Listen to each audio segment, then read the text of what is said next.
Sometimes a dog refuses to step forward, not because it's afraid, but because it knows something you don't. The road to Black Hollow Cabin stretched long and narrow, a thin ribbon of gravel cutting through miles of silent pine forest in northern Montana, where the air smelled like cold earth and resin, and the wind carried a low whisper that never quite faded. Ethan Cole drove the last mile with one hand on the wheel and the other resting lightly on Rex's back, feeling the steady rise and fall of the German shepherd's breath, grounding himself in a way nothing else could. The cabin came into view slowly, almost reluctantly, as if it had been waiting too long to be found, its weathered wood blending into the gray rock behind it, windows dark and unreadable like eyes that had seen too many seasons pass without witness. Ethan killed the engine, and the silence that followed felt heavier than it should have, pressing in from all sides, thick enough to notice. Rex was already alert, ears angled forward, amber eyes fixed on the structure, his body still but charged with something Ethan had learned to trust long ago, something deeper than instinct, something trained and sharpened in places where hesitation meant the difference between life and loss. "Easy, boy," Ethan murmured, though the words sounded hollow even to him, swallowed by the vast quiet.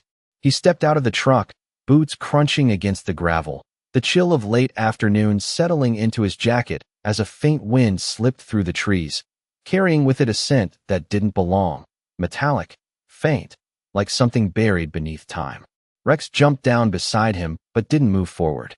Instead, he stopped just short of the path leading to the cabin door, muscles tightening beneath his coat, tail low but not tucked, his head slightly tilted as if listening to a sound too distant or too soft for human ears. Ethan noticed immediately. Rex never hesitated. Not on patrol, not in training, not even in the crowded chaos of cities they had passed through since the war. The dog had walked into collapsed buildings, across unstable ground, into places most men would think twice about. But now here in front of a quiet cabin that barely looked capable of holding a secret, Rex refused to take another step. Ethan frowned, glancing between the dog and the cabin, the unease settling slowly in his chest like a memory he couldn't quite place. "What is it?" he asked under his breath, though he already knew Rex wouldn't answer in any way he could fully understand. The dog shifted slightly, then stepped sideways, circling just enough to keep his distance from the front steps, nose lifting into the air, nostrils flaring as if catching fragments of something hidden beneath layers of wood and time. Then, almost imperceptibly, Rex let out a low sound. Not a growl, not quite a warning, but something older, something measured. Ethan followed his gaze, eyes settling on the cabin door, which hung slightly crooked on its hinges, swaying just enough to catch the fading light. There was no movement inside, no sound, nothing to justify the tension building in the air. And yet, standing there, Ethan felt it too. Not fear, not danger, just the unmistakable sense that something inside that cabin was still waiting, still active in a way silence couldn't explain. He took a step forward. Rex didn't follow. The wooden steps creaked softly under Ethan's weight as he moved closer, each sound too sharp in the stillness, as if the cabin itself were listening to his approach, measuring him the way he had learned to measure unfamiliar ground years ago, one careful step at a time, steady and controlled, but never careless. The door swayed again with the faint wind, its hinges letting out a thin, tired whisper that did not quite match the direction of the breeze. And for a moment Ethan paused, his hand hovering just inches from the handle, feeling something subtle in the air, a rhythm that did not belong to the forest, not to the wind, not to anything natural he could name. Behind him, Rex shifted but did not come closer, his nails pressing lightly into the gravel, his breathing slower now, more focused, as though he had settled into listening rather than reacting.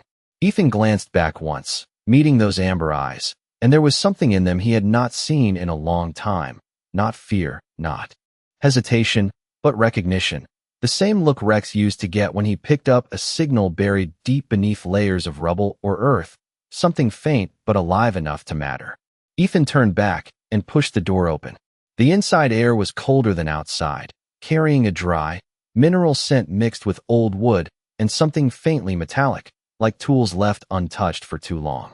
Dust coated most surfaces, but not evenly. And that was the first thing that caught his attention, a narrow path along the floor where the dust had been disturbed, not recently, but not entirely settled either, as if time had moved differently here. He stepped inside slowly, boots pressing into the floorboards that gave just slightly under his weight, the kind of subtle shift that told him the structure was older than it looked from the outside. The light filtered through the narrow windows in thin, pale strips, cutting across the room and stopping short of the far wall, where shadows gathered thicker than they should have in a place this small. Ethan closed the door behind him, and the sound echoed longer than expected, bouncing once, then twice, before fading into something softer, something that almost resembled a distant pulse. He stood still, listening. At first there was nothing.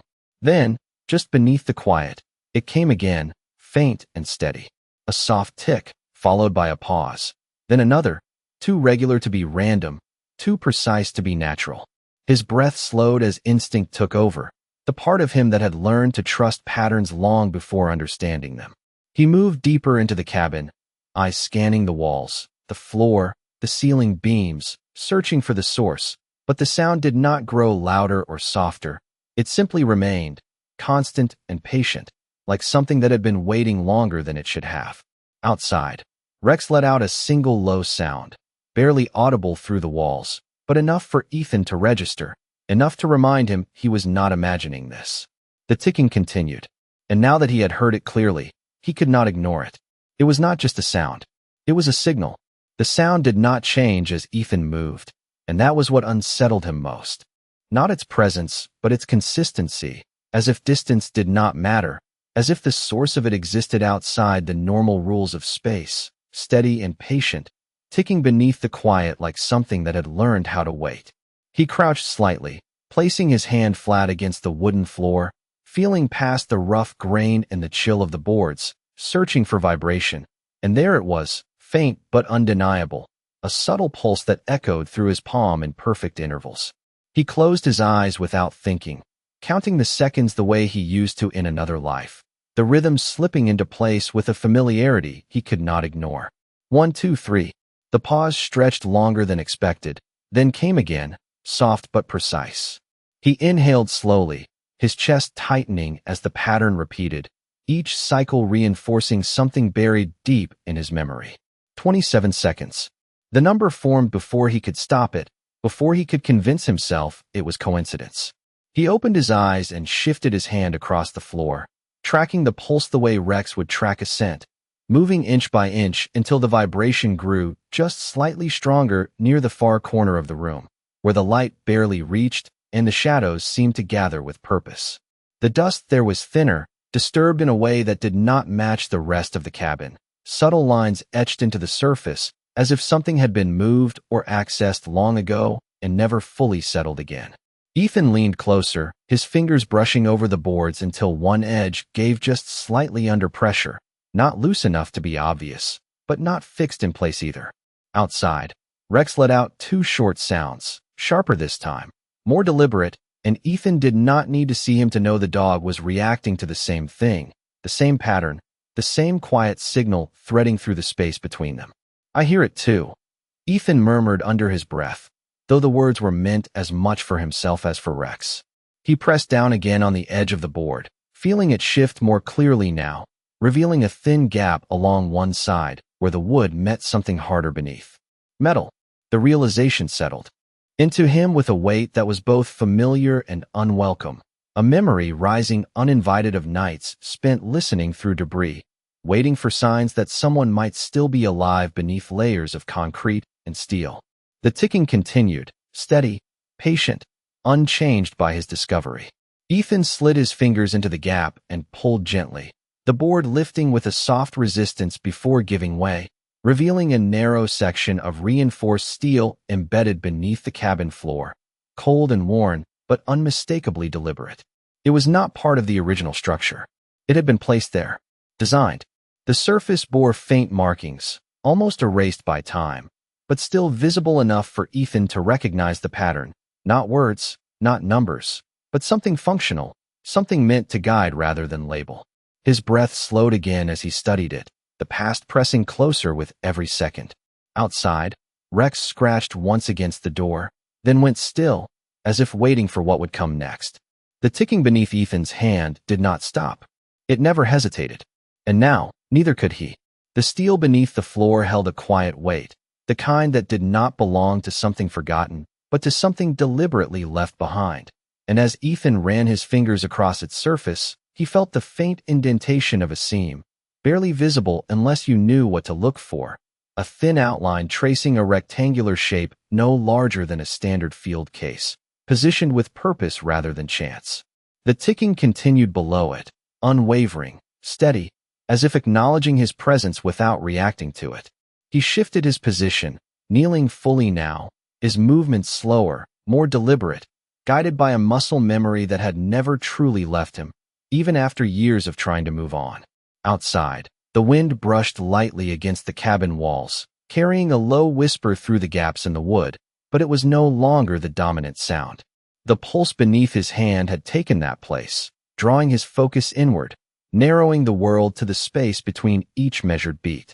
Ethan pressed along the edge of the metal plate, searching, until his thumb found a slight recess, a hidden latch, built to sit flush with the surface. He hesitated for a fraction of a second, not out of fear, but out of recognition. This was not random. This was designed by someone who understood exactly how a trained mind would approach it. Someone who expected to be found, but only by the right person. He applied pressure. The latch gave with a soft click, almost too quiet to hear over the steady ticking below, and the plate lifted just enough for him to slide his fingers beneath it. The metal was cold, heavier than it looked, but balanced, engineered with precision. As he raised it slowly, a breath of colder air slipped up from beneath, carrying with it a stronger trace of that metallic scent, sharper now, unmistakable. The space below was not empty. A narrow chamber revealed itself, lined with reinforced panels, the edges worn but intact, and at its center sat a compact device, no larger than a shoebox, its surface dimly lit by a single blinking indicator, pulsing in perfect synchronization with the sound Ethan had been tracking since he stepped inside. 27 seconds. Every time, his chest tightened, not from fear, but from the weight of understanding pressing in from all sides. He had seen this before. Not here. Not like this. But close enough that the memory slipped into place without permission. A field sensor. A locator unit. Designed to detect and transmit signals from beneath collapsed structures. Used when time mattered more than anything else. When finding even the faintest sign of life could mean everything. But this one had not shut down. It had not gone silent. It had continued, cycling endlessly, long after it should have stopped. Ethan leaned closer, his eyes tracing the worn markings along the casing, faded serial codes, partial insignias, the kind that were never meant for public view. His reflection flickered faintly in the small glass panel as the light pulsed again. Outside, Rex scratched once more at the door, sharper this time, then fell completely silent, as if he too understood that something important had just been uncovered. Ethan reached out, hovering his hand just above the device, feeling the faint vibration it emitted with each pulse. Steady and patient, like a heartbeat that refused to fade. And in that moment, the realization settled fully into place. This was not just a signal. It was a message that had been waiting, repeating, calling out into the silence for years, maybe longer, waiting for someone who could finally understand it. The blinking light continued its steady rhythm, indifferent to the years that had passed above it, and Ethan found himself watching it longer than he intended, as if the pattern might shift if he waited long enough, as if it might reveal something more than just its persistence. But it did not change. It remained constant, patient, as though it had long accepted that time no longer mattered. He lowered his hand closer, not touching yet, just feeling the faint warmth radiating from the device, a subtle contradiction to the cold air surrounding it. It was still active.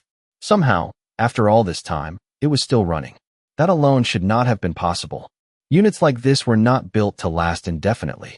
They were meant for missions measured in hours, maybe days at most, not years buried beneath a forgotten cabin in the middle of nowhere. Yet here it was, still calling out in perfect intervals, still sending a signal into a world that had long since stopped listening. Ethan's eyes moved across the casing again, slower this time, more deliberate, searching for anything that might explain it. And then he saw it, barely visible beneath a thin layer of dust and age, a small engraved plate fixed to one side of the device. He brushed it gently with his thumb, clearing just enough to reveal a name, or what remained of one. The letters were worn, incomplete, but not erased. His breath caught slightly as he leaned closer, reading them again to be sure he had not imagined it. Cole. The same name. Not common, but not rare either. Still, in this place, in this moment, it felt heavier than coincidence. His jaw tightened, not from fear, but from the quiet pull of something unresolved, something that had followed him longer than he cared to admit. Outside, Rex gave a soft, low whine, the first sound of uncertainty he had made since they arrived, and it carried through the cabin walls in a way that made Ethan glance back toward the door. The dog was still there, still refusing to enter, but now there was something else in his posture, something less like warning and more like anticipation, as if he could sense that the truth was closer now than it had been before. Ethan turned back to the device, his hand finally lowering the last inch until his fingers made contact with its surface. The vibration was subtle but real, a steady pulse that echoed up through his hand and into his chest, aligning for a brief moment with his own heartbeat before falling back into its perfect, mechanical rhythm. 27 seconds. Always the same. He exhaled slowly, the air leaving his lungs in a controlled breath that felt more like release than tension, and in that moment, the realization settled deeper than before. This was not just a forgotten piece of equipment. It was a continuation, a signal that had never been answered, a call that had never reached its destination. And somehow, without intending to, Ethan had stepped into its path.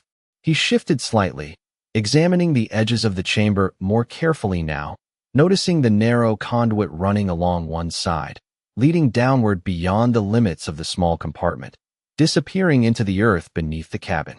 The device was not the origin. It was only the surface. Whatever it was connected to lay deeper, hidden beneath layers of ground and time, still active, still sending something upward through this small, persistent machine. Outside, the wind changed direction, brushing against the cabin with a different tone, a softer note that seemed to settle rather than press. Rex stopped whining. The silence that followed felt different now, not empty, but expectant. Ethan looked down at the device once more, then toward the dark line of the conduit, and for the first time since arriving, he understood that the cabin was never meant to be the destination. It was only the entrance. The narrow conduit disappeared into darkness with a quiet certainty, its edges worn smooth as if it had carried time itself downward rather than anything physical, and Ethan remained still for a moment, studying it, letting the weight of the realization settle into something steady instead of overwhelming. The device continued its measured pulse behind him, unchanged, unwavering, a constant reminder that whatever lay beneath had not been silent, not for a single day since it had been placed there. He shifted his position carefully, leaning closer to the opening, his eyes adjusting to the dimness as he traced the path of the conduit with his hand, following it until his fingers reached a second seam just beyond the initial chamber. This one was different, larger, more deliberate. The edge of a hatch built into the foundation itself, hidden beneath the cabin in a way that suggested intention rather than concealment, as if it had never been meant to stay buried forever, only long enough.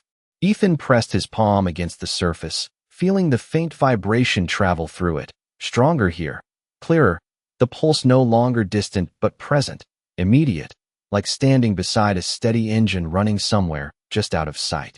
Outside, Rex shifted again, his paws scraping lightly against the wood of the porch now, closer than before, but still not crossing the threshold, his instincts holding him at that invisible line he refused to break.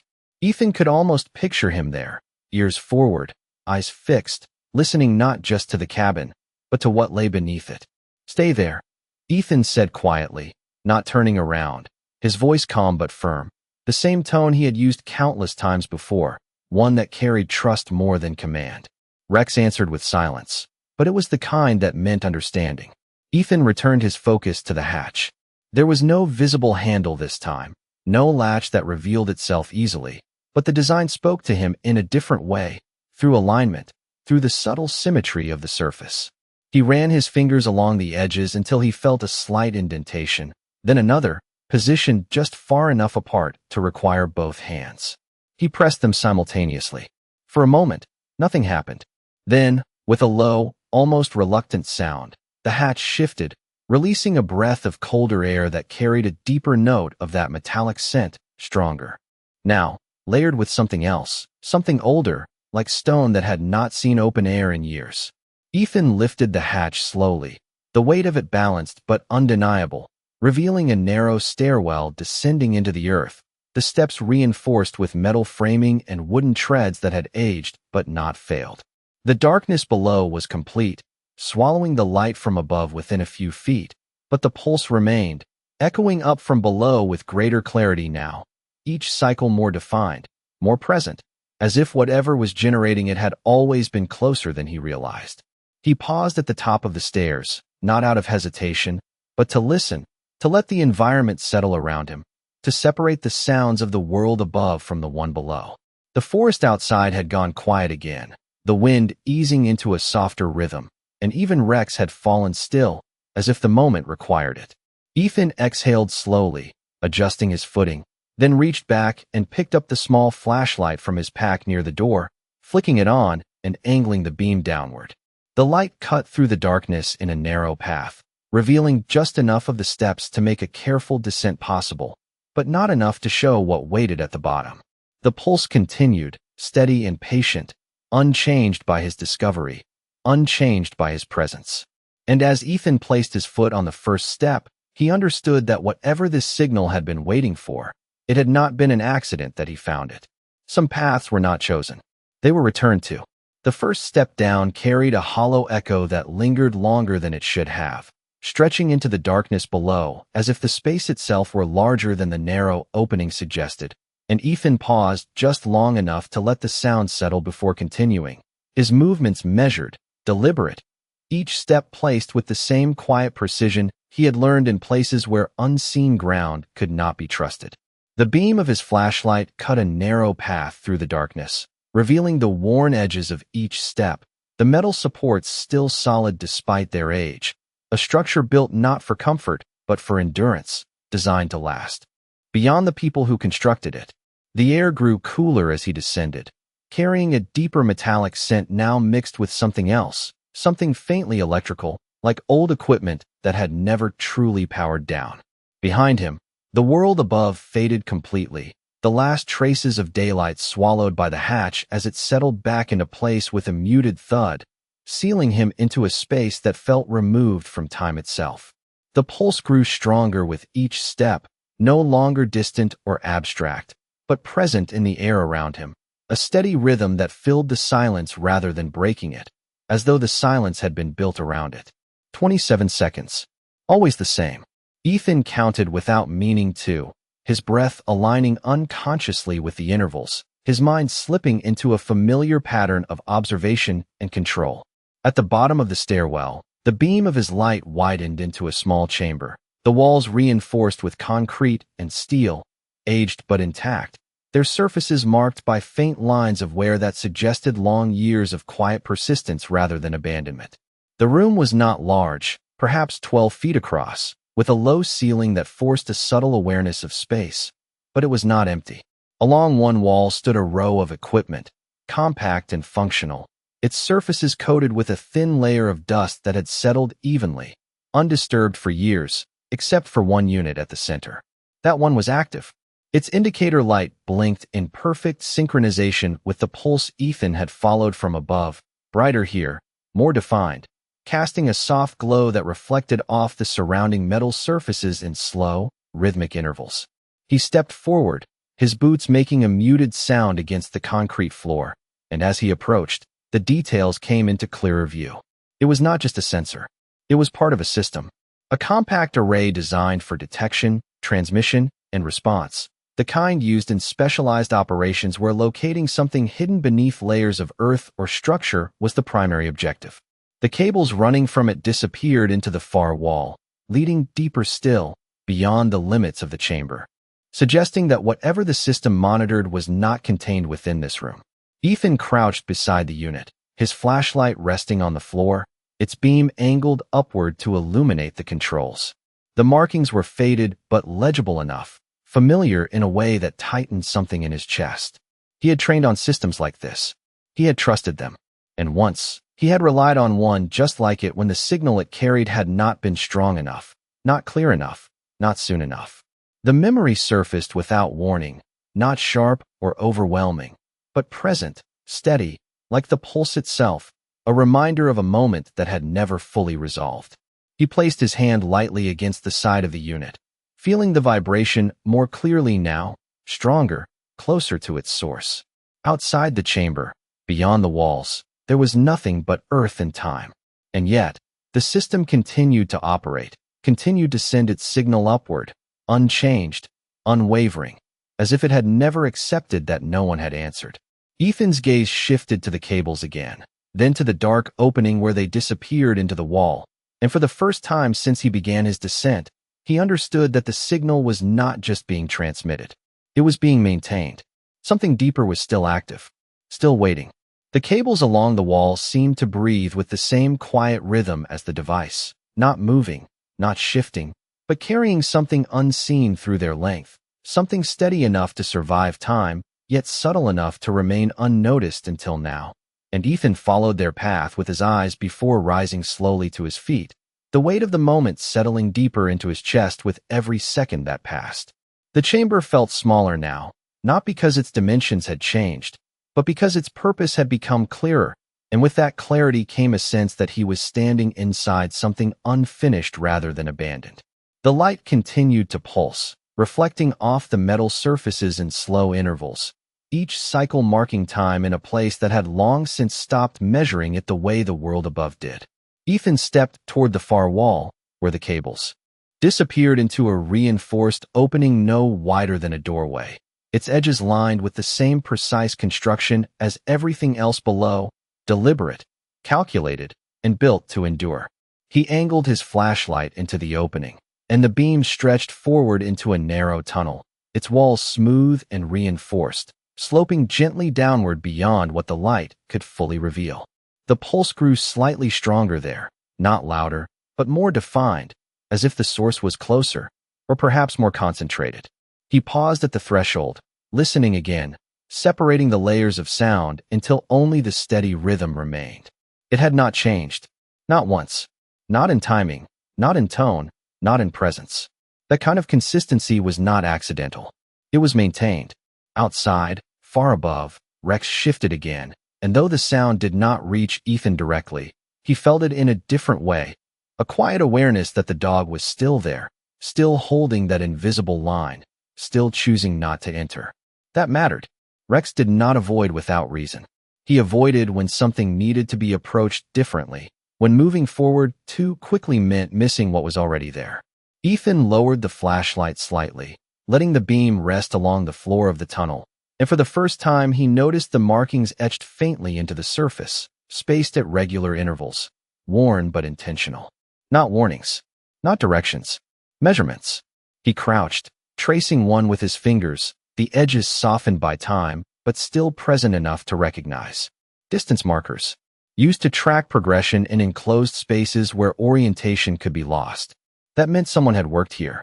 Someone had moved through this tunnel repeatedly, mapping it, maintaining it, ensuring it remained functional long after it should have been forgotten. The realization settled slowly, layering itself over everything he had already seen. This system was not left behind by accident. It was sustained, preserved, and the signal it carried was not just repeating out of habit. It was being kept alive. Ethan straightened, his gaze moving deeper into the tunnel where the light could not reach, where the pulse seemed to originate not from a single point but from a space beyond, a place still active in ways he had not yet understood. His grip tightened slightly on the flashlight, not from fear, but from focus, the kind that sharpened everything else into clarity. He had followed the signal this far. He could not stop now. And somewhere beyond the reach of his light, beyond the quiet chamber and the steady pulse, something continued to wait, not for just anyone, but for someone who would finally understand what it had been trying to say all along. The tunnel accepted him without resistance, its narrow walls guiding his steps as if they had been measured for this exact moment. And Ethan moved forward slowly, the the beam of his flashlight stretching ahead in a thin line that seemed to dissolve before reaching the end, as though the darkness itself had depth, layers that could not be pierced all at once. The pulse remained steady, closer now, not louder but more present, filling the space between each breath with a rhythm that no longer felt foreign but familiar, almost grounding in its consistency. He counted again without intending to, letting the seconds pass in silence. 27, then the next, and the next, each cycle reinforcing something that had been buried deeper than memory, something that had never truly left him. The markings along the tunnel floor continued beneath his feet, each one a quiet confirmation that he was moving forward, that this was not a space meant to confuse or trap, but one designed to guide, to lead someone precisely where they needed to go. The air shifted as he advanced, growing slightly warmer, the metallic scent fading into something softer, something almost neutral, as if the space ahead had been sealed more carefully than the chamber behind. Then the tunnel opened.